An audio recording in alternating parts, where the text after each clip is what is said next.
Boa noite a todos.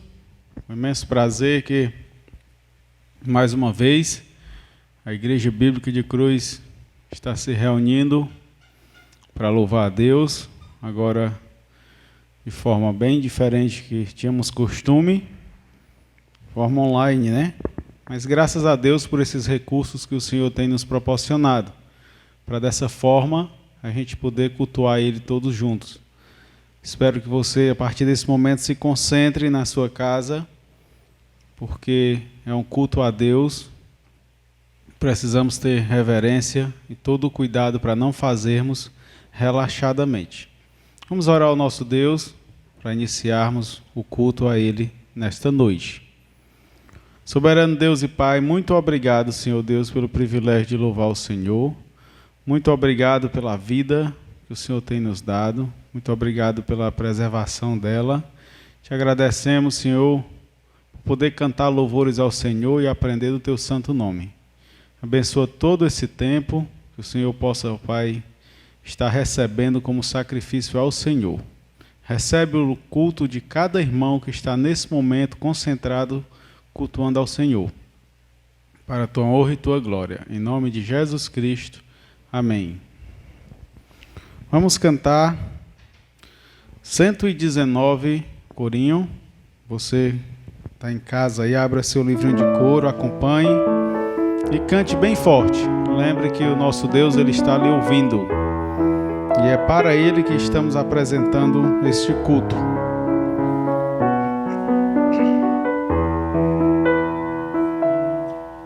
Em cada estrada que eu andei, eu pensei daria certo. Em toda a terra que habitei, terminou em um deserto. Quando Deus achou-me em guerras, disse: haja luz. Quando Deus achou-me em guerras, disse: haja paz. Quando Deus achou-me em negras nuvens de tribulação, fez nascer a sua graça no céu do meu coração. Uma vez que tive sede, Ele deu-me de beber água viva, deu-me de beber. Em cada estrada que eu andei, eu pensei daria certo. Em toda a terra que habitei, terminou em um deserto. Quando Deus achou-me em trevas, disse: haja luz. Quando Deus achou-me em guerras, disse: haja paz. Quando Deus achou-me em negras nuvens de tribulações, fez nascer a sua graça no céu do meu coração. Uma vez que tive sede, Ele deu-me de beber água viva, deu-me de beber água viva, me de beber. Muito bem, lembrando que estamos numa campanha para a divulgação do canal da Igreja Bíblica de Cruz. Nós temos o objetivo de alcançar 1000 inscritos. Para quem sabe, nós temos o privilégio de fazer uma live ao vivo. E será de maior comunidade para os irmãos da igreja, para estar participando junto. Então, peço a você que está nos ouvindo, divulgue, compartilhe com os amigos, familiares, para estar divulgando o canal da igreja, pedindo para se inscrever nesse canal, para que nós possamos estar alcançando esses 1000 inscritos, tá certo?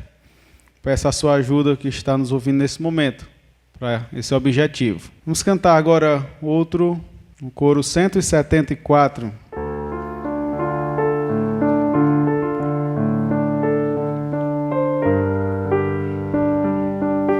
cantar a primeira e a última estrofezinha desse coro. Cristo vem me buscar.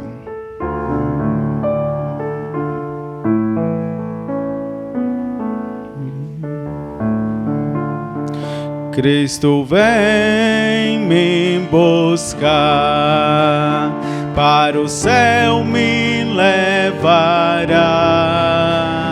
O Cordeiro prometido voltará.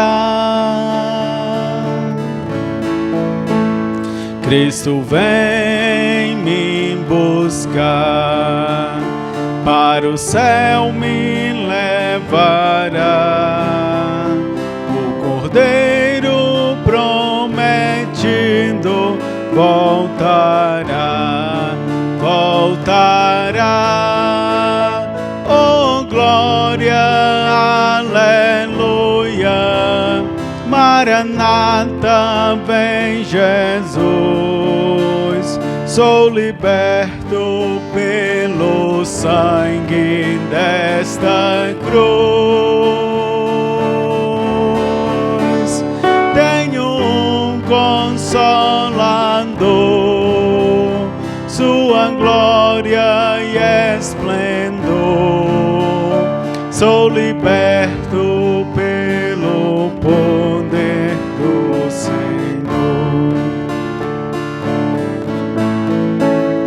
Oh, que gozo vou sentir, com os anjos a cantar, pois com Cristo para sempre vou morar.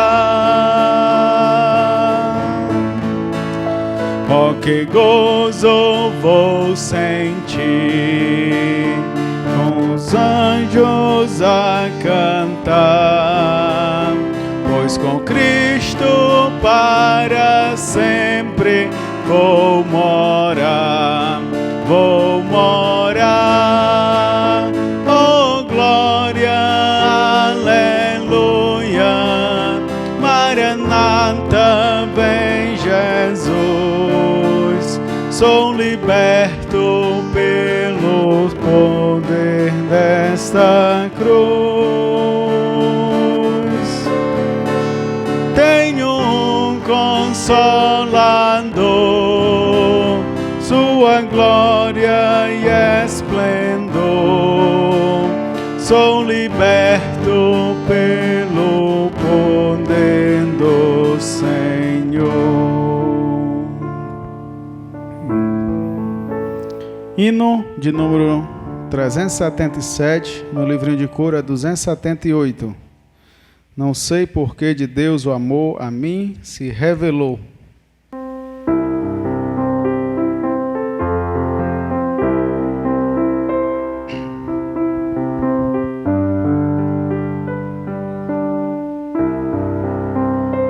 Não sei por que de Deus o amor a mim se revelou. Por que razão o Salvador pra si me resgatou. Mas eu sei que tenho crido, estou bem certo que é poderoso pra guardar o meu tesouro até o dia final. Não sei o que de mal ou bem é destinado a mim, mas aos vários dias vem até da vida o fim. Mas eu sei que tenho crido, estou bem certo que é poderoso pra guardar o meu tesouro até o dia final. E quando vem Jesus, não sei se breve ou tarde vem, mas sei que meu Senhor virá na glória que Ele tem.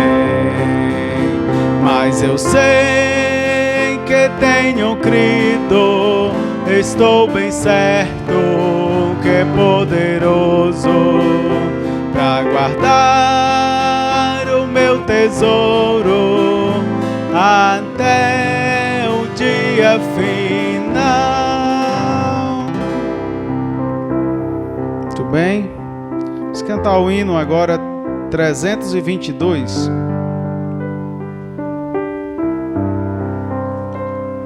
Não esqueça de estar acompanhando os hinos, os corinhos em casa, estar cantando bem forte. Isso tem sido uma forma de nós apresentar o nosso testemunho para nossos vizinhos, mostrar como cultuamos ao nosso Deus, com alegria, com fervor. Precisamos louvar Ele, porque a sua palavra nos ensina assim: todo ser que respira, louve ao Senhor. Isso é uma forma de testemunho também.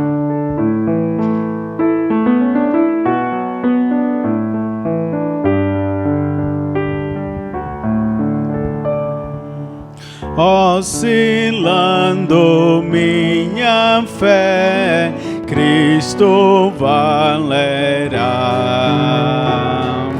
Perseguindo sem merecer, Ele valerá. Ele valerá. Ele valerá. Seu amor por mim não muda, sim me valerá. Crente inútil eu serei, se me não valer. Nem serviço prestarei sem o seu poder. Ele valerá. Ele valerá. Seu amor por mim não muda, sim me valerá.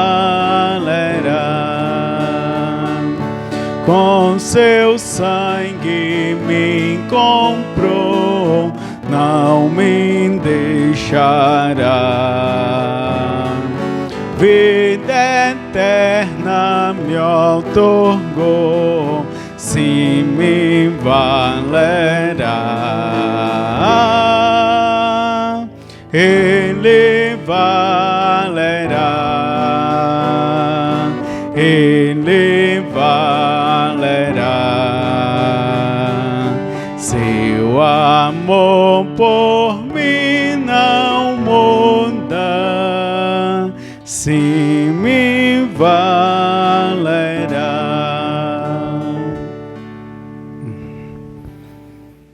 Muito bem.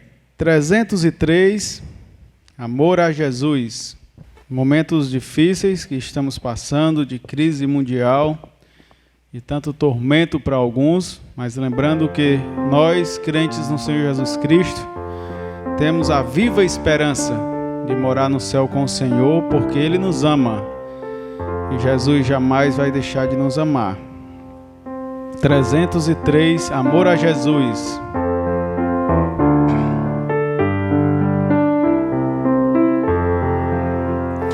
Jesus, sempre te amo, porque sei que és meu.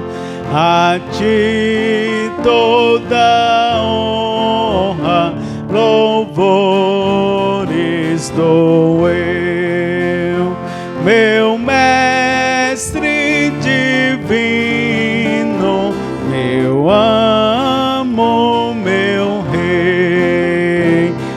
A ti, ó meu Cristo, me submeterei.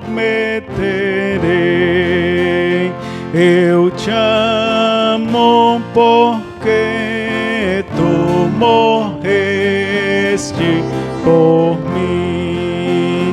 Eu te amo porque teu amor não tem fim. Em ti confiança pra sempre terei. A ti, ó meu Cristo, me submeterei. Eu te amo na vida, na morte também. Sempre hei de louvar-te na glória de além. Agora e pra sempre por ti viverei. A ti, ó meu Cristo, me submeterei. 297. Deixou o esplendor da sua glória.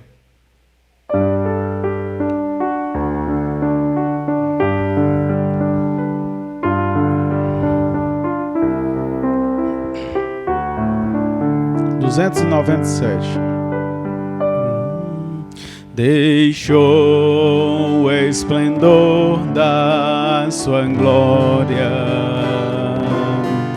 sabendo o destino aqui. Estava só e ferindo num Gólgota, para dar sua vida por mim. Se isto não for amor, o oceano secou, não há estrelas no céu, as andorinhas não voam mais. Se isto não for amor, o céu não é real, tudo perde o valor. Se isso não for amor, mesmo na morte lembrou-se do ladrão que ao seu lado estava, com amor e ternura falou-lhe: ao paraíso comigo irás. Se isso não for amor, o oceano secou, não há estrelas no céu, as andorinhas não voam mais. Se isto não for amor, o céu não é real, tudo perde o valor. Se isto não for amor. Muito bem, estamos finalizando por aqui a parte de louvor. Quero deixar meu abraço a todos os irmãos da igreja, todos os amigos que estão nos assistindo também. Espero que todos estejam bem, louvando sempre ao Senhor. Vamos passar agora para o estudo da Palavra de Deus com o pastor Maesley.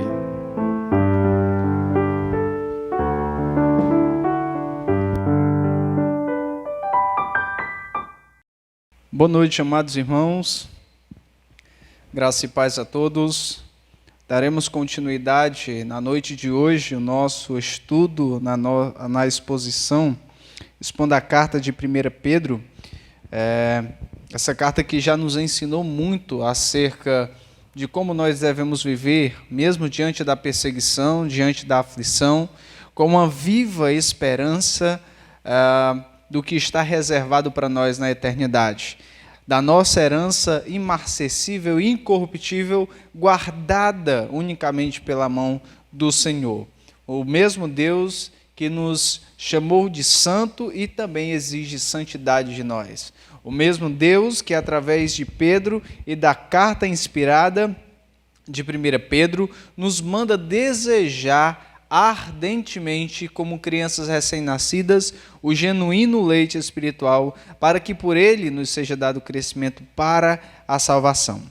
Nós vimos também no nosso último estudo, os versículos anteriores, que o apóstolo Pedro convida e traz uma exortação forte mostrando a identidade do povo de Deus como raça eleita, sacerdócio real, uma nação santa, um povo de propriedade exclusiva de Deus.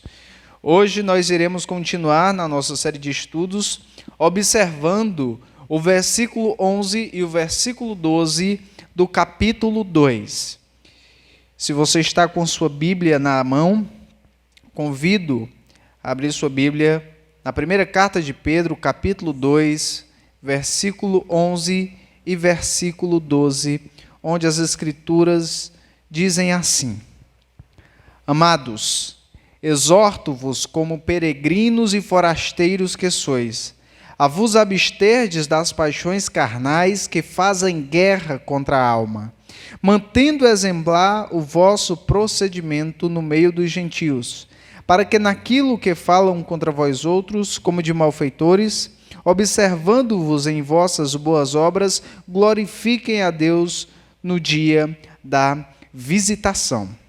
Vamos orar, rogar ao nosso Deus que nos dê um bom direcionamento no nosso tempo de estudo. Nosso Pai Celestial, nosso grandioso Deus, somos gratos a Ti, que o Senhor tem nos dado a possibilidade de transmitir a Tua Palavra por meio dos recursos da mídia social. Queremos, ó Pai, te pedir que nessa noite venha confortar o coração de cada irmão, cada família, nos dando, ó Pai, paz diante dessa loucura que o mundo tem vivido. Pai amado, nós queremos te pedir que nessa noite a Tua Palavra fale aos nossos corações. Ajuda-nos, Senhor, com um coração voluntário e submisso, a atender ao que o Senhor tem exigido na Tua Palavra, para que nós, como Teus servos, vivamos. Querido Deus, nós te pedimos, em nome de Jesus Cristo. Amém. Muito bem. O apóstolo Pedro, ele declara a nossa responsabilidade e a maneira como a gente precisa viver e o grande privilégio que a gente tem.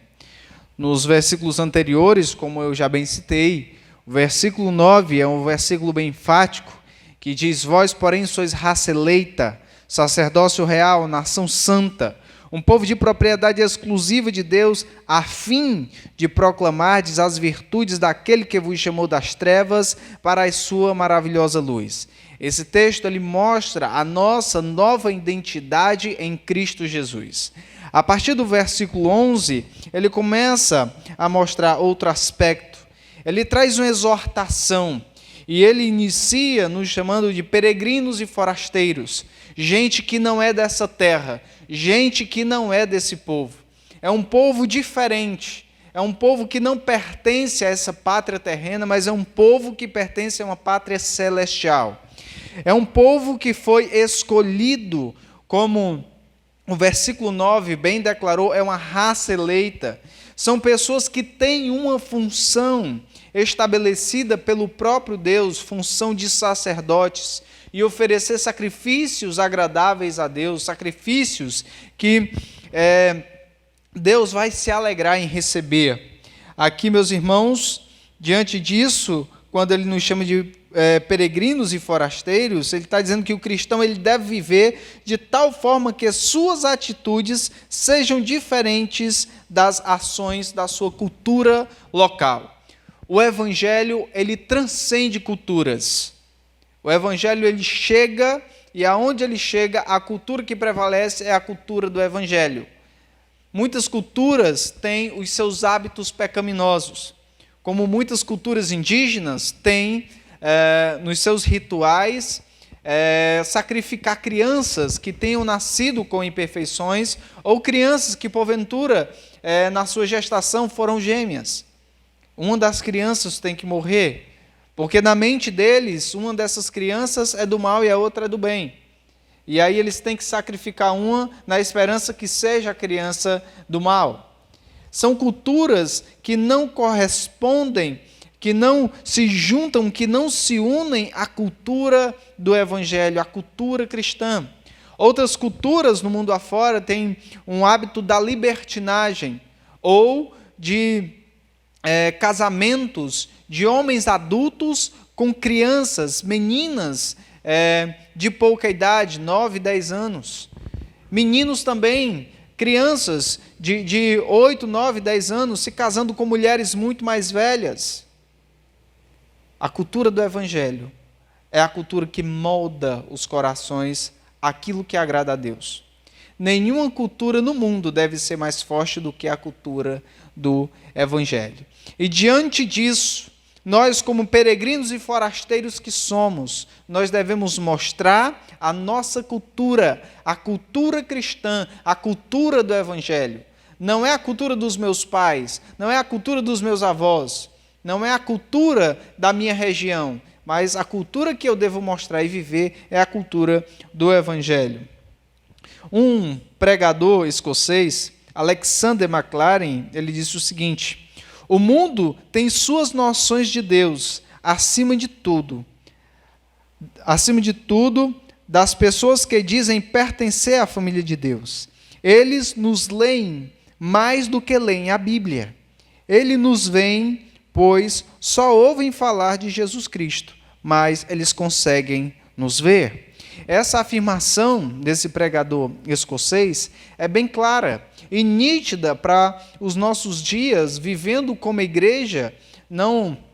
O mundo ele não está vendo a palavra de Deus inscrita, mas ele está vendo a palavra de Deus sendo praticada. Ao menos eles devem ver isso através da nossa vida. Se somos peregrinos, se somos forasteiros, o nosso comportamento deve ser um comportamento diferenciado. É como se o cristão ele transmitisse as linhas da Escritura, ele transmitisse os ensinamentos das Escrituras, cada palavra das Escrituras através das suas ações. Esse é o sentido de ser um forasteiro e peregrino do Senhor. Lá em Mateus, no capítulo 5, no versículo 16, o Senhor ele deixa bem claro como devem ser essas atitudes, quando ele diz assim: assim brilhe também a vossa luz diante dos homens, para que vejam as vossas boas obras e glorifiquem a vosso Pai que está nos céus. E assim, amados irmãos, Pedro, ele exorta aos seus leitores a fortalecer seu testemunho com dois aspectos cruciais da vida cristã. Ele exorta aos seus leitores a desenvolver e fortalecer o seu testemunho com dois aspectos da vida cristã. Primeiro, a santidade na vida particular. E o segundo aspecto, a santidade na vida pública.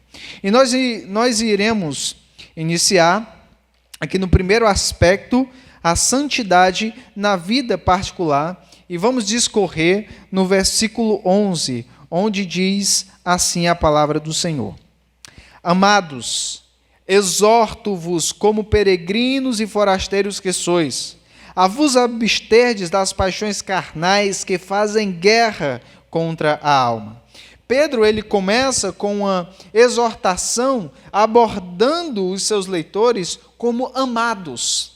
Ele deixa essa mensagem bem clara, que os seus leitores originais, os seus leitores primários, eles são objeto do amor de Deus, objeto desse amor incondicional de Deus demonstrado através do sacrifício de Cristo na cruz.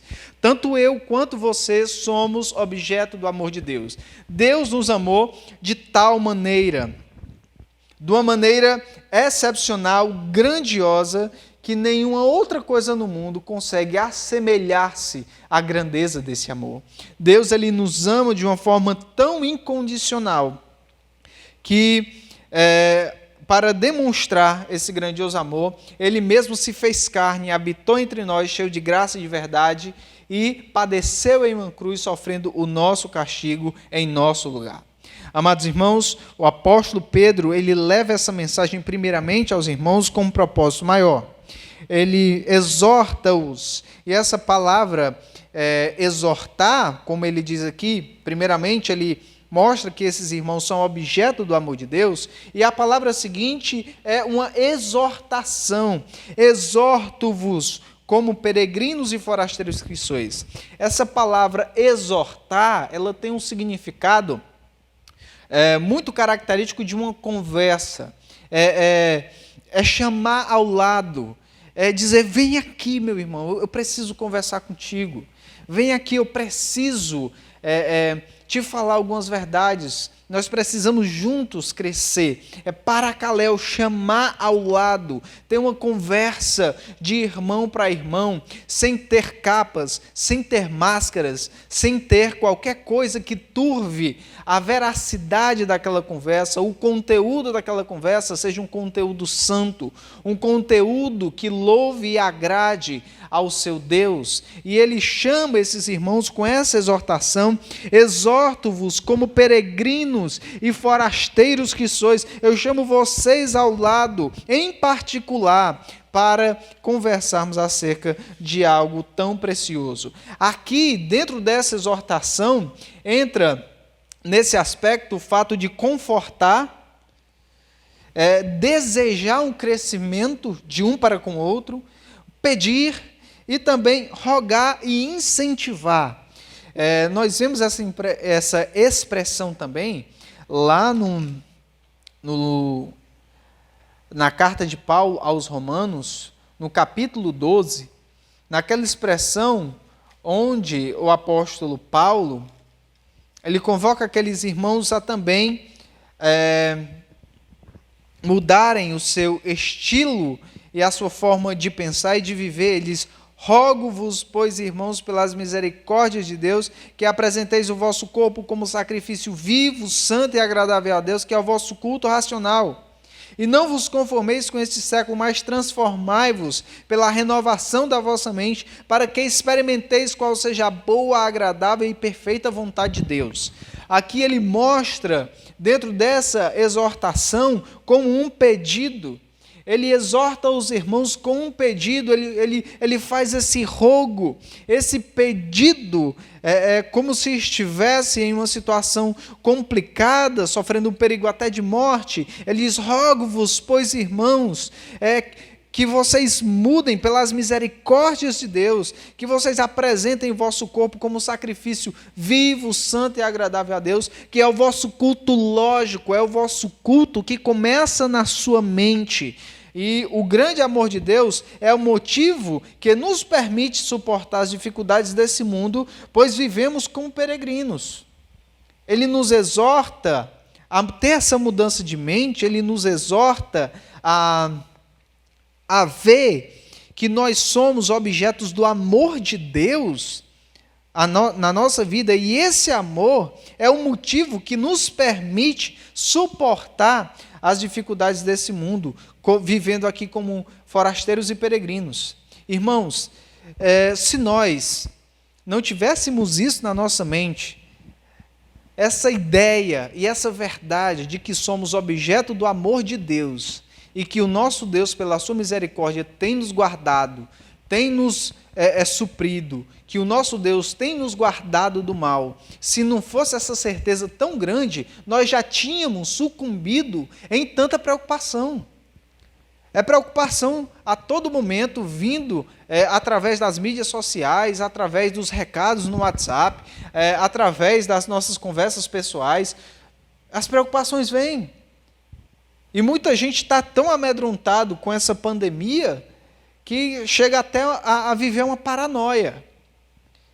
E aquilo que pode nos sustentar diante das dificuldades que estamos sofrendo nos dias atuais é essa convicção central no amor de Deus. Somos objeto do amor de Deus. Ele nos ama de uma forma incondicional. Ele nos ama de uma forma grandiosa a ponto de entregar-se para sofrer a morte de cruz para a remissão dos nossos pecados. Entendendo isso, Paulo também disse aos Filipenses, lá no capítulo 3, verso 20, o seguinte: pois a nossa pátria está nos céus, de onde também aguardamos o Salvador, o Senhor Jesus Cristo. Então, como estrangeiros, os crentes eles devem evitar as coisas desse mundo. O apóstolo Paulo ele declarou: a nossa pátria não é uma pátria terrena. A nossa pátria não faz parte do que vivemos nesse materialismo mundano. A nossa pátria é uma pátria celestial. Somos forasteiros e peregrinos. Então, o apóstolo João ele também diz que nós não devemos amar o mundo nem as coisas que há no mundo.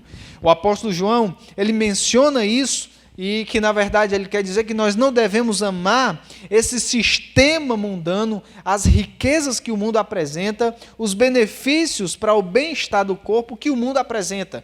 Isso tudo é vaidade, isso tudo é passageiro. No entanto, a nossa pátria celestial é, de fato, onde nós devemos investir a nossa vida, o nosso intelecto, a nossa disposição. Não é no que é terreno, e sim no que é celestial. Porque nós não fazemos parte do que é terreno, e sim do que é celestial. A maioria das pessoas pensa que está na terra dos viventes em direção à terra dos mortos. Porque não tem convicção e diz... tenho certeza que você já deve ter escutado esse ditado. Muita gente diz, o futuro é a morte. Mas, na verdade, nós não estamos na terra dos viventes, indo em direção à terra dos mortos. Os forasteiros e peregrinos, na verdade, eles estão na terra dos mortos, indo em direção à terra dos viventes. É essa a verdade que as Escrituras mostram. Por isso que o apóstolo Pedro está exortando aqueles irmãos lá do primeiro século, que receberam essa carta, onde suas casas estavam sendo queimadas e confiscadas pelo Império Romano, onde os cristãos estavam servindo de postes para iluminar os jardins de Nero à noite, onde os cristãos, aos montes, estavam sendo lançados nas arenas para serem destruídos por meio dos dentes e das garras das feras, dos leões, dos leopardos, dos touros e pelas espadas, lanças dos gladiadores, promovendo festas ao povo romano através da morte dos cristãos. E eles estavam sendo perseguidos, correndo, abandonando suas casas. Por onde iam correndo, também iam pregando o evangelho do reino. E aí muitos se desesperavam e achavam que Deus não estava vendo. Que tipo de evangelho era aquele? Que eles estavam sofrendo tanto, simplesmente por confessarem Jesus Cristo como Senhor. O apóstolo Pedro, ele diz que eles são objeto do amor de Deus. Eles têm uma identidade diferente. Não fazem parte dessa pátria terrena, mas sim de uma pátria celestial. Eles fazem parte de algo muito maior. E são forasteiros e peregrinos, gente que não é dessa terra, gente que não é desse povo. Mas mesmo os cristãos do primeiro século, tendo todas essas características, o apóstolo Pedro, ele encaminha essa exortação, mostrando algo que eles precisam mudar na sua vida e na sua maneira de ser. Como peregrinos e forasteiros, gente que não é dessa terra, gente que não é desse povo, eles não poderiam viver de qualquer jeito.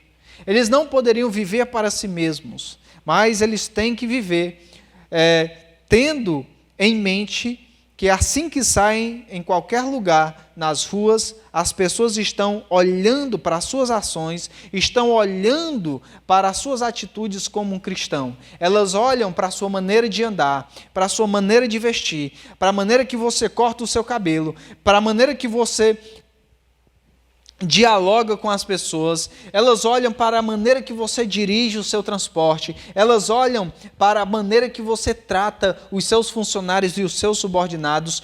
Tudo isso o mundo observa. E o apóstolo Pedro, ele traz essa exortação, dizendo que nós somos objeto do amor de Deus. Claro, somos forasteiros e peregrinos, sim, mas forasteiros e peregrinos que devem viver segundo o padrão cultural do Evangelho, não segundo o padrão cultural da sociedade atual. E ele diz o seguinte: a exortação é a seguinte: amados, exorto-vos como peregrinos e forasteiros que sois, a vos absterdes das paixões carnais que fazem guerra contra a alma. Aqui ele mostra do que os peregrinos e forasteiros, ele mostra do que eu, como peregrino e forasteiro, e você, como peregrino e forasteiro, deve se abster, deve abandonar, deve não concordar, deve rejeitar, deve renunciar. Isso é o significado da palavra abster. Essas paixões carnais, uma vez que os cristãos não fazem parte do mundo, eles devem abster-se das concupiscências da carne. E aí a pergunta vem: o que são essas paixões carnais? Eu lhe convido a abrir sua Bíblia em Gálatas, capítulo 5, verso 19 a 21. Onde ele vai falar as obras da carne e o fruto do Espírito. É a partir do verso 19, ele diz o seguinte: ora, as obras da carne são conhecidas e são prostituição, impureza, lascívia, idolatria, feitiçaria, inimizades, porfias, ciúmes, iras, discórdias, dissensões, facções, invejas, bebedices, glutonarias e coisas semelhantes a estas, a respeito das quais eu vos declaro, como já outrora vos preveni, que não herdarão o reino de Deus os que tais coisas praticam. O apóstolo Pedro, ele está exortando aqueles irmãos que estão na dispersão no Ponto, Galácia, Capadócia, Ásia e Bitínia, aqueles irmãos que saíram das suas casas deixando tudo por conta da perseguição, ele exorta esses irmãos a abandonarem as suas paixões carnais. Paixões essas que caracterizam a vida de uma pessoa sem Cristo. Paixões essas que caracterizam a vida de um descrente, que caracterizam a vida de uma pessoa que não tem um coração convertido. Disso tudo, o cristão precisa abandonar. Características que mostram que você ainda está vivendo para o seu inteiro agrado. Seja a prostituição, impureza, a lascívia, idolatria, como uma forma de endeusar a si mesmo, as feitiçarias, inimizades, porfias, ciúmes, iras, discórdias, dissensões, facções, tentando de todas as formas estabelecer uma posição de autoridade que não agrada a Deus, invejas, bebedices e glutonarias. São coisas que nós, ainda vivendo nessa carne, ainda somos tentados a viver de acordo com as paixões antigas. Mas a palavra de Deus, ela nos diz, com uma exortação tão sincera e direta: abandone isso. Abandone essas coisas. Hoje em dia, a cultura tem pregado a sensualidade. Como se para uma mulher, uma serva de Deus, ser atraente para o seu marido, ela precisa usar de meios sensuais, roupas indecentes, que não cobrem o seu corpo por inteiro, despertando a malícia na mente de outra pessoa. Desejos carnais que querem ser satisfeitos antes de satisfazer a Cristo. É como se Cristo ficasse em último lugar na sua prioridade de agradar. Você primeiramente quer agradar a si mesmo. E só depois, se sobrar tempo e energia, você vai agradar a Deus. Mas nós não podemos agradar a Deus com estilo de vida profano, com paixões carnais. Nós vimos que em um outro versículo, uma exortação também do apóstolo Pedro, nos convocando e nos chamando à santidade, a viver em santidade. E é dessa forma que o Senhor quer que vivamos, em santidade. É nos abster de tudo aquilo que não agrada ao Senhor. Olhando para nós agora, nós podemos fazer uma reflexão clara. Quais são as coisas nas nossas vidas que precisam ser arrancadas, como um dente podre que está causando dor na sua boca? Quais são as coisas que precisam ser abandonadas? Pecados seus, ocultos, ou que as outras pessoas estão vendo e o mau testemunho tem sido proliferado. Quais são as coisas, meu irmão? Quais são as coisas, minha irmã, que nesse momento você precisa abandonar? Você precisa se abster, como forasteiro e peregrino, como uma pessoa que não pertence a essa terra, que não pertence a esse povo. Quais são as coisas que você deve abandonar? Certamente nesse exato momento, o Espírito Santo tem tocado no seu coração e tem lhe mostrado as falhas e os pontos que você deve mudar na sua vida para agradar ao Senhor. A ordem para abster-se, ela significa que os santos que possuem a habitação do Espírito devem lutar contra os desejos da carne. Mesmo em uma cultura pós-moderna dominada pela sensualidade, pela imoralidade e pelo relativismo moral. Essa luta contra os desejos carnais é vitalícia. Ao ceder, o crente é levado à destruição. Nós temos que lutar contra os nossos desejos carnais todos os dias. E se você é um crente habitado pelo Espírito Santo, é inadmissível que você use o santuário de Deus para satisfazer as suas empolgações carnais. É inadmissível que você não tenha na mente a responsabilidade que você deve ter em zelar e cuidar do santuário de Deus. Se você de fato é um crente no Senhor Jesus Cristo, você precisa honrar aquele que habita em você, aquele que faz do seu corpo morada e que se entristece com suas atitudes pecaminosas. Ele continua a exortação dizendo que nós devemos nos abster desses pecados, dessas paixões carnais que fazem guerra contra a alma. Se você puder ganhar a guerra contra o pecado, em seus pensamentos, você vai ganhar em seu comportamento. Essa é a regra. Essa guerra física do nosso corpo contra o que é a alma, e esse termo fazer guerra contra a alma, esse termo militar, é como se tivesse um exército de concupiscências, de desejos carnais, na frente de batalha, bem armados, prontos para atacar o seu crescimento espiritual.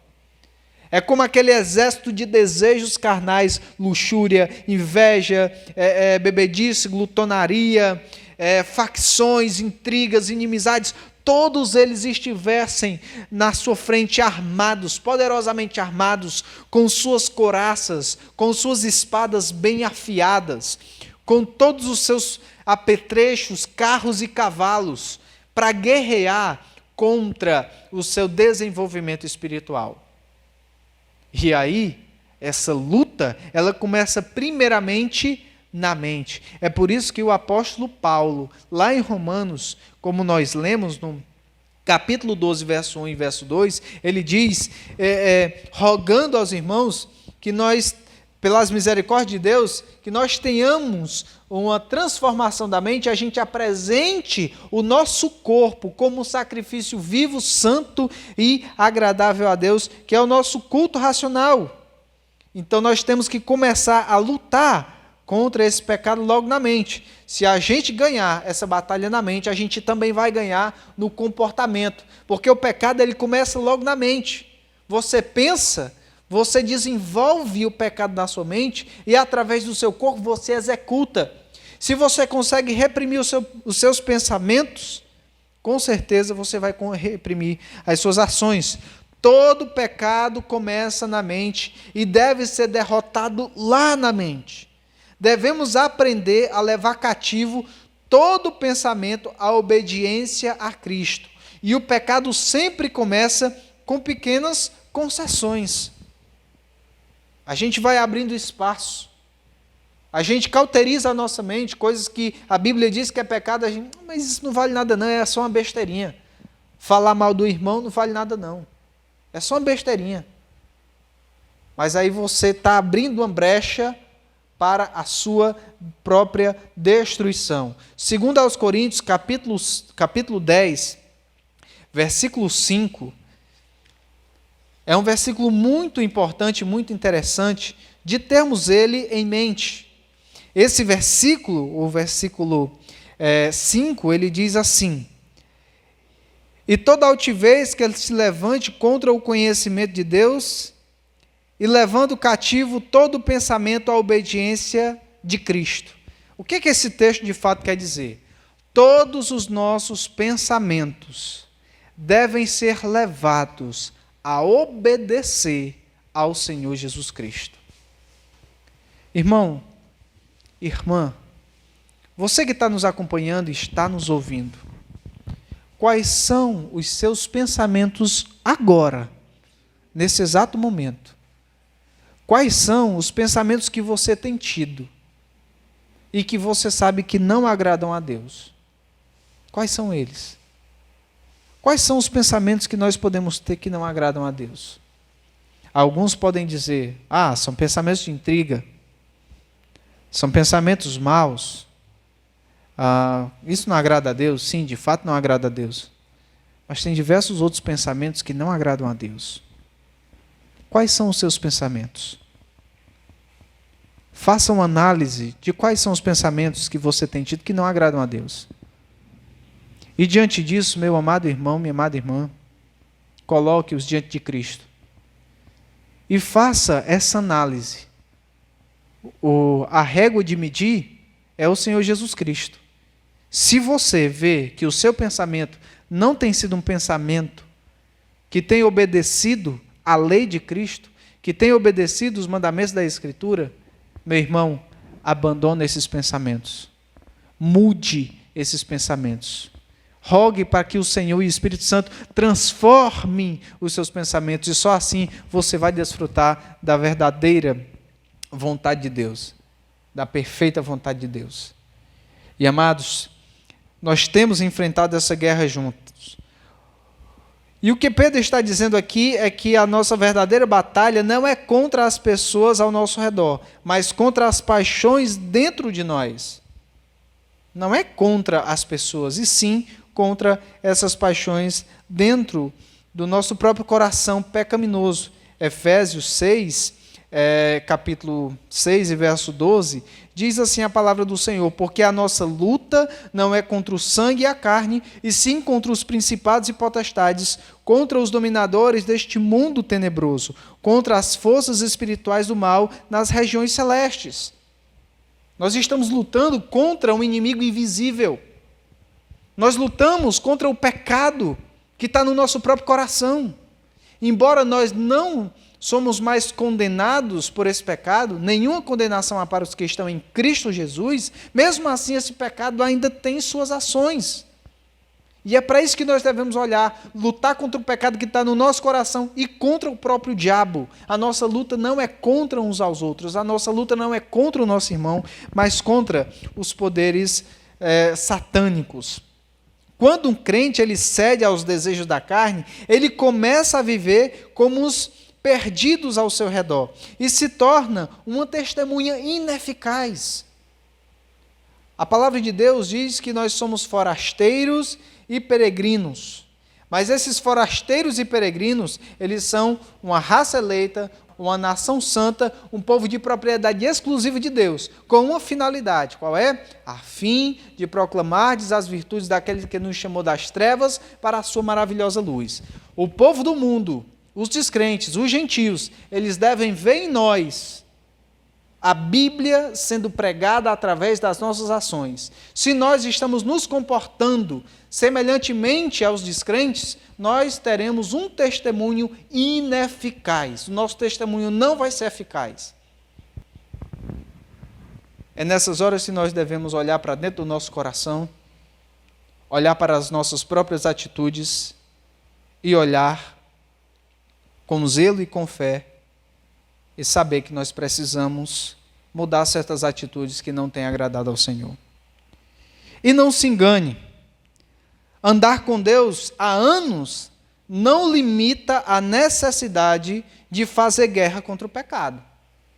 Infelizmente, tem muitos crentes que se escondem atrás da capa de dizer: eu sou crente há 50 anos, eu sou crente há 30 anos, eu sou crente há 14 anos, eu sou fundador da igreja tal, eu estou na igreja desde os princípios, eu sei tudo que acontece aqui, eu sou o mais sábio de todos.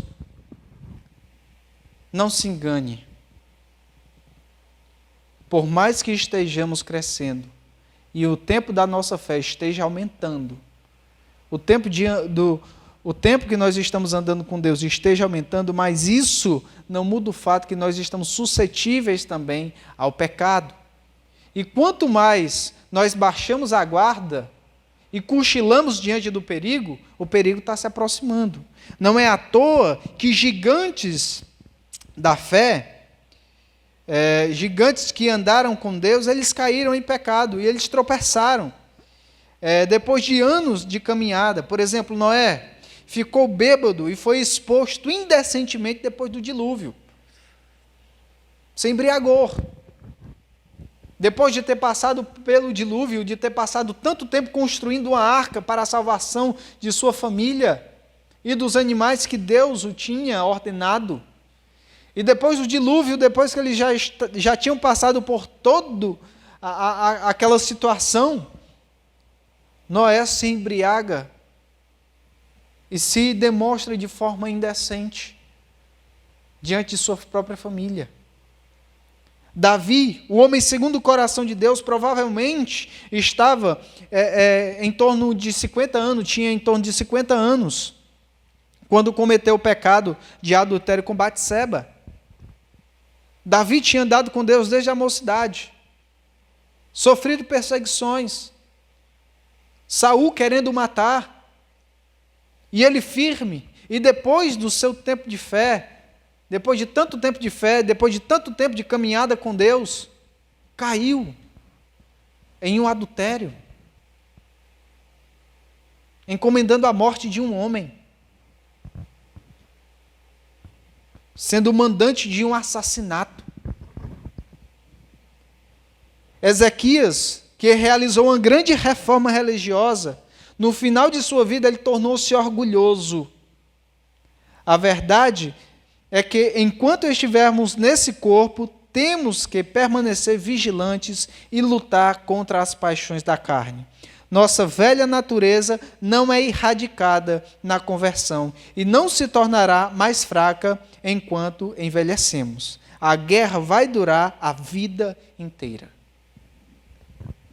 quanto mais andarmos com Deus, quanto mais anos de fé tivermos, mais atentos devemos estar para ver se de fato temos caminhado nos passos de Jesus ou temos caminhado fazendo as nossas próprias pegadas.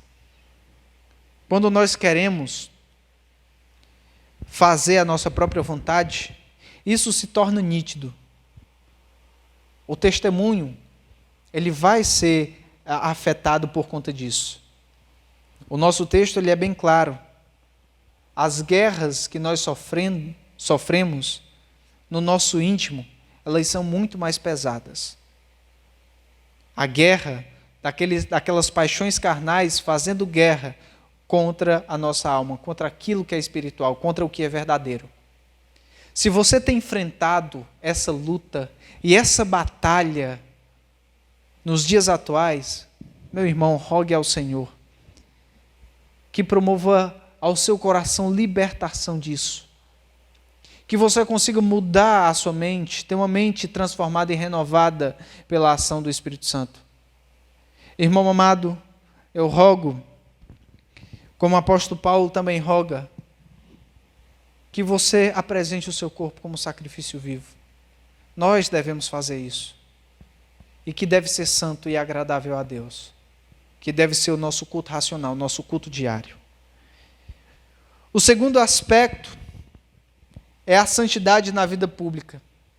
Nós vimos a santidade na vida particular, como nós devemos desenvolver em santidade na vida particular e como ter santidade na vida pública. O versículo 12 ele diz o seguinte: mantendo exemplar o vosso procedimento no meio dos gentios, para que naquilo que falam contra vós outros, como de malfeitores, observando-vos em vossas boas obras, glorifiquem a Deus no dia da visitação. O apóstolo Pedro, ele teve o cuidado também de salientar que os cristãos na sociedade são representantes de Jesus Cristo. Por onde quer que você vá, aonde quer que você chegue, você é um representante de Jesus Cristo.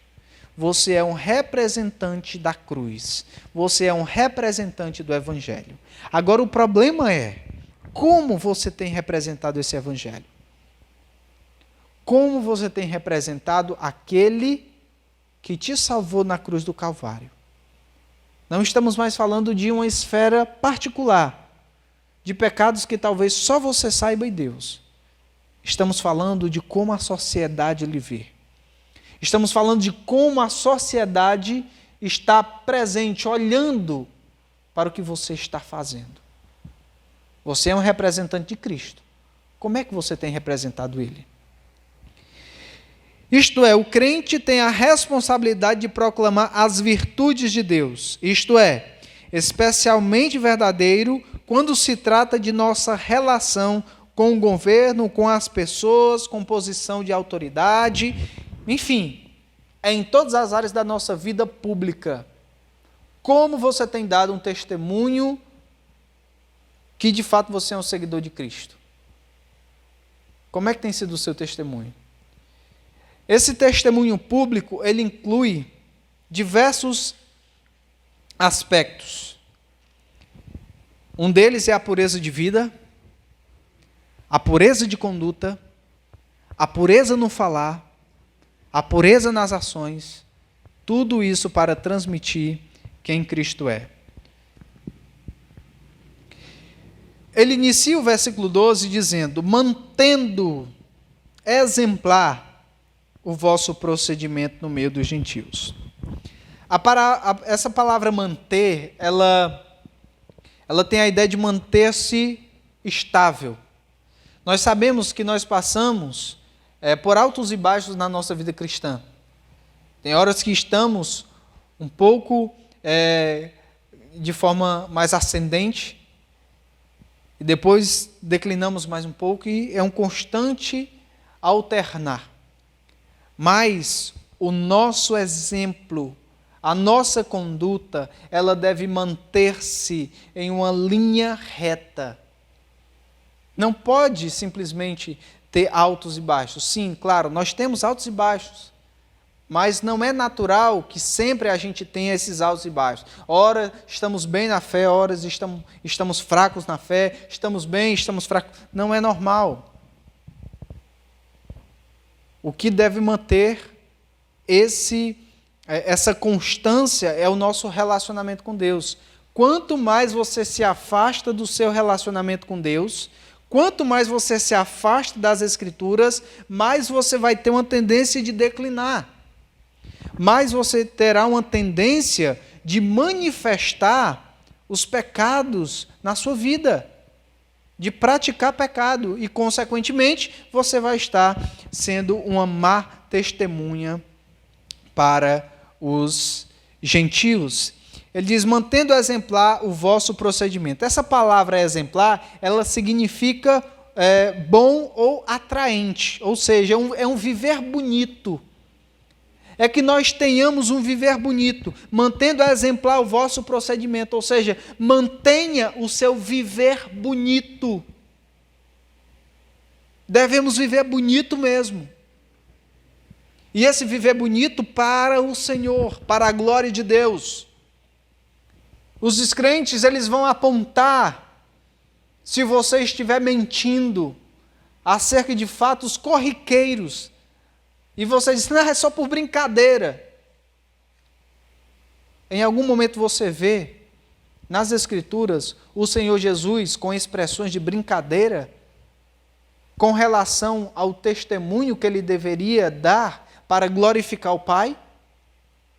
Em algum momento você vê os apóstolos tendo algum tipo de brincadeira ou inventando algum tipo de mentira para arrancar gracejos das outras pessoas?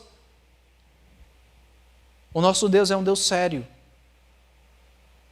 O nosso Deus é um Deus justo e íntegro em todos os seus pensamentos, em toda a sua palavra, em toda a sua conduta. Nós devemos manter o nosso viver bonito, porque nós fomos resgatados de um viver feio, de um viver contaminado, de um viver aprisionado. Imagine só como José estava jogado lá na masmorra de Faraó, com a barba grande, roupas sujas, ninguém lembrava dele. Mas quando o Faraó o chamou, as roupas de José foram trocadas, a barba feita, tomou um banho para comparecer diante do Faraó. Quem nos chamou para viver uma vida diferente não foi Faraó. Quem nos chamou para viver uma vida, um viver bonito, foi o Senhor Jesus Cristo. Ele nos chamou e nos tirou, nos deu a redenção. Nos tirou de um tremedal de lama, mudou as nossas vestes velhas, tirou de nós aqueles trapos e nos deu uma veste nova, uma posição nova, uma identidade nova e um propósito novo. E é exatamente esse viver bonito que nós devemos transmitir para o mundo. O mundo deve olhar para a vida dos cristãos e admitir, mesmo que não aceitem a Cristo ou a Bíblia, que somos boas pessoas e pessoas que podem influenciar o mundo para o bem.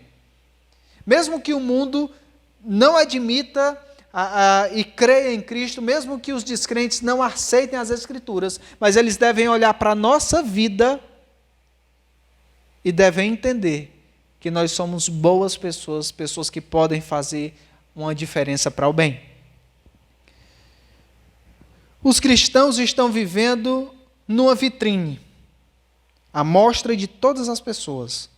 Sua conduta, suas obras e palavras são constantemente avaliados pelos não cristãos que querem constatar se os cristãos vivem aquilo que confessam. Nós estamos sob vigilância 24 horas. E aquilo que eles estão investigando é saber se nós estamos vivendo aquilo que cremos. Irmãos, você tem vivido aquilo que você crê? Você tem vivido de fato aquilo que você crê? Você crê num Deus onipotente, num Deus onipresente, num Deus grandioso, num Deus gracioso, mas será que você tem vivido na dependência desse Deus soberano? Quantas preocupações têm enchido o seu coração? Quantos rancores você tem guardado dos seus irmãos? Quantas inimizades você deve ter no seu trabalho, com seus empregados? Com as pessoas do seu convívio no emprego? Será que você tem vivido coerente? Olhando para nós, devemos nos perguntar todo o tempo: meu Deus, será que eu tenho vivido coerente com aquilo que o Senhor requer de mim? Essas perguntas nós devemos guardar no coração e nos fazê-las a todos os dias. Mas por que nós devemos ter esse viver bonito? Para que nós devemos manter exemplar o nosso procedimento diante dos gentios? Tem um propósito. E o propósito é o seguinte: para que naquilo que falam contra vós outros, como de malfeitores, observando-vos em vossas boas obras, glorifiquem a Deus no dia da visitação. O propósito aqui é para que o nosso viver bonito cale a boca dos incrédulos. Lá em Roma estava falando que os cristãos tinham colocado fogo em Roma, eram agitadores, pessoas que iam contra o governo de Nero. Estavam chamando os cristãos de malfeitores, de pessoas que viviam para fazer arruaças, iam contra o império. Pessoas que viviam desordenadas, mas isso tudo era calúnias e mentiras. E o apóstolo Pedro está exortando: vivam um viver bonito. Vivam um viver bonito. Se abstenham das suas paixões carnais para viver um viver bonito. Aquilo que agrada e que honra a Deus. E que isso seja manifesta para as outras pessoas, que chamam vocês de malfeitores, que chamam vocês de pessoas que não têm escrúpulo, que chamam vocês de pessoas pagãs, de uma seita vertente do judaísmo. Com as vossas boas obras, eles possam ver que estão errados. Amados irmãos, eu já ouvi muita gente dizer que não se aproxima da fé cristã por causa do mau testemunho que os crentes já deram e que essa pessoa presenciou. Infelizmente, isso é uma realidade que, à medida que o tempo tem passado, nós cada vez mais temos visto. Pessoas que destroçam o testemunho da cruz através das suas ações. Isso diante de Deus não é louvável, mas reprovado. Pregue a palavra de Deus também através da sua vida. As suas ações, a sua língua falando com as outras pessoas, aquilo que você faz com o seu corpo, os seus gestos, a sua paciência, a maneira que você dirige, a maneira que você trata as pessoas, tudo isso é como se versículos estivessem sendo citados por você. Você tem andado assim, você tem feito isso? Note que os pagãos, ou seja, os gentios, aqueles que não temem a Deus, observam nossas boas ações. Mesmo se você não estiver ciente disso, os incrédulos estão observando a sua vida. Eles veem como você reage às coisas no trabalho, eles observam como você fala sobre os outros, eles observam como você lida com os problemas, eles observam como você trata a sua família. Eles observam tudo isso. E eles precisam observar. Porque o nosso texto ele diz o seguinte: naquilo que falam contra vós outros como de malfeitores, observando-vos em vossas boas obras, glorifiquem a Deus no dia da visitação. Os descrentes, eles devem glorificar a Deus através da nossa vida no dia da visitação. Mas como é que eles vão glorificar no dia da visitação? Mas espera aí, o que é o dia da visitação? O dia da visitação, meus irmãos, aqui, ele se refere às ocasiões em que Deus visita a humanidade para abençoar ou para condenar. Através da nossa vida, Deus pode trazer pessoas a Ele.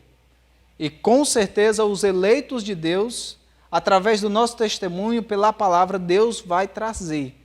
E eles vão arrepender-se. Mas o dia da visitação não é somente para a bênção, mas também para a condenação. O profeta Isaías escreveu sobre a visitação divina com um propósito de julgamento. Isaías 10, verso 3, e no capítulo 23 e 17, diz assim: Mas que fareis vós outros no dia do castigo, na calamidade que vem de longe? A quem recorreis para obter socorro, e onde deixareis a vossa glória? Deus, ele vai julgar. E aí, nós encontramos também em Êxodo, que fala da visitação de Deus para anunciar a libertação de Israel do Egito, que seria uma bênção para o seu povo. E o Antigo Testamento ele registra vários outros casos em que Deus visitou pessoas para abençoar e para julgar. Quando Deus visitou, o dia da visitação de Deus para com o povo de Israel lá no Egito, foi através de Moisés. Lá na sarça ardente, Deus fala com Moisés porque ele ouviu o clamor do povo de Israel e a opressão do Egito em cima do povo de Israel.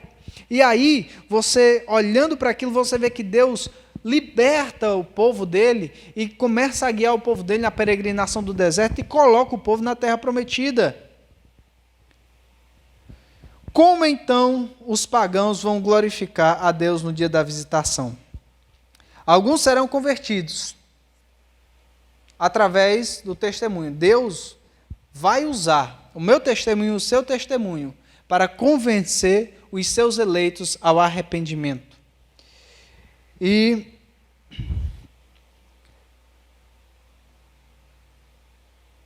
alguns serão convertidos antes do julgamento, porque, humanamente falando, eles observam as boas ações dos cristãos que tanto perseguiram. Assim, eles vão glorificar Deus por sua graça salvadora e pela fidelidade do seu povo.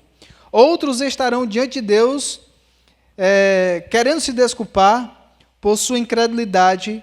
Naquele momento, diante de Deus, seus joelhos se dobrarão e suas línguas, que outrora eram orgulhosas, em seguida confessarão que Jesus Cristo é o Senhor para a glória de Deus Pai. Irmãos, o dia da visitação para a bênção na vida dos eleitos é que, através do nosso testemunho como cristão, o nosso modo lindo de viver, através também da ação do Espírito Santo, os eleitos de Deus vão chegar ao arrependimento. Mas aqueles incrédulos que, porventura, partirem para a eternidade sem o Senhor Jesus Cristo, eles vão ser julgados lá no grande trono branco. E lá naquele momento o Senhor irá dizer: apartai-vos de mim, malditos, porque não vos conheço. E serão lançados para sofrer a perdição eterna no inferno, onde vão ser lançados também no lago de fogo. E lá só haverá choro e ranger de dentes. Isso é o que aguarda o dia da visitação de Deus sobre a vida dos incrédulos.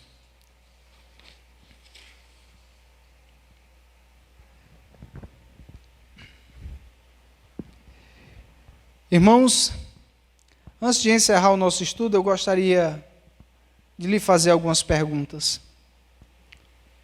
Primeiro, as pessoas podem ver Deus, elas conseguem ver o Senhor Jesus Cristo em sua vida? Suas atitudes e palavras evidenciam que você ama o Senhor? O seu comportamento é uma demonstração do amor que você tem para com Deus? Você está preparado para o dia da visitação? Se você ainda não recebeu Jesus Cristo como seu Senhor e Salvador, tema o dia da visitação. Porque só naquele dia, talvez você vá poder ver o Senhor face a face. E você vai ver, para nunca mais vê-lo novamente. O julgamento já está sentenciado e o Senhor irá julgar. E você que é um crente no Senhor Jesus Cristo, você tem paz na sua salvação? Nós, como servos do Senhor, devemos ter paz. E essa paz que está em Cristo Jesus é para vivermos para o inteiro agrado dele. Deus está chamando você para uma forma de vida radical. Viver como peregrino e estrangeiro nesse mundo. Alguém que coloca a mochila nas costas e sai andando sem destino. Mas, na verdade, esses forasteiros e peregrinos, nós, como se estivéssemos com mochilas nas costas, andando como se não tivesse direção nenhuma, na verdade nós temos direção. Nós estamos com a mochila nas costas, nós estamos andando como forasteiros e peregrinos, mas em direção ao céu, a nossa pátria celestial. A vida do profeta Daniel é um belo exemplo de alguém que caminhou com Deus e jamais negociou a sua fé. Como resultado, o capítulo 6 do seu livro termina dizendo que Daniel prosperou no reino de Dário. Daniel viu a Babilônia cair, mas permaneceu firme e foi promovido no reino de Dário. Deus honra aqueles que honram a Deus. É Deus quem exalta e também quem humilha. Por que Deus permitiu histórias como essa nas Escrituras? Para encorajar o povo em sua luta contra o mundo, a carne e o diabo. É um lembrete de que Deus está no controle de toda a situação e podemos servi-lo sem medo das consequências. Quer enfrentemos a fornalha de fogo ou o leão que ruge, está sob os cuidados do Senhor e Ele cumprirá seus propósitos divinos para a sua própria glória. Seja um forasteiro, seja um peregrino, que está se abstendo das suas paixões carnais, para viver um viver bonito, para a glória do Senhor Jesus. Que Deus nos abençoe. Vamos orar. Graças te damos, Senhor, pela tua fidelidade. Nós, como peregrinos e forasteiros que somos, Senhor, muitas vezes nós parecemos que estamos perdidos no caminho, mas nós sabemos para onde vamos. Ajuda-nos a viver um viver bonito, para que o mundo ele veja as nossas boas obras e glorifique o teu grandioso nome. Pai Santo, nos abençoa, ajuda-nos a viver a tua vontade, para a honra e glória do Senhor Jesus Cristo. Amém. Amados irmãos, obrigado por ter nos acompanhado. Quero agradecer também a você que tem nos assistido e acompanhado também os nossos cultos, os nossos vídeos. Que o Senhor possa te abençoar. Estaremos em oração pelas famílias da igreja. Na quarta-feira estaremos reunidos em um momento de oração através do aplicativo, o Google Meet. O link vai ser disponibilizado na quarta-feira à noite, por volta das 6h40, e os irmãos vão poder entrar na sala de bate-papo e nós teremos o nosso tempo de reunião, sendo abençoados com a palavra de Deus e também com o tempo de pedidos e agradecimentos. Então não deixe de participar desse tempo. Também nos ajude a compartilhar o nosso canal do YouTube para que nós alcancemos mais pessoas e também inscritos no nosso canal para melhorar nas nossas transmissões que queremos fazer no futuro. Que Deus possa abençoar. Os meus agradecimentos aqui ficam para toda a equipe que tem se prontificado a trabalhar na mídia, no louvor, no equipamento de som. Eu sei que se dependesse só de mim, isso não aconteceria. Mas graças a Deus que Deus tem colocado servos capacitados para essa obra. E eu dou graças a Ele pela vida de cada irmão. Então, ficamos por aqui. Que Deus abençoe e lhe dê uma boa noite, em nome do Senhor Jesus Cristo. Um abraço a todos.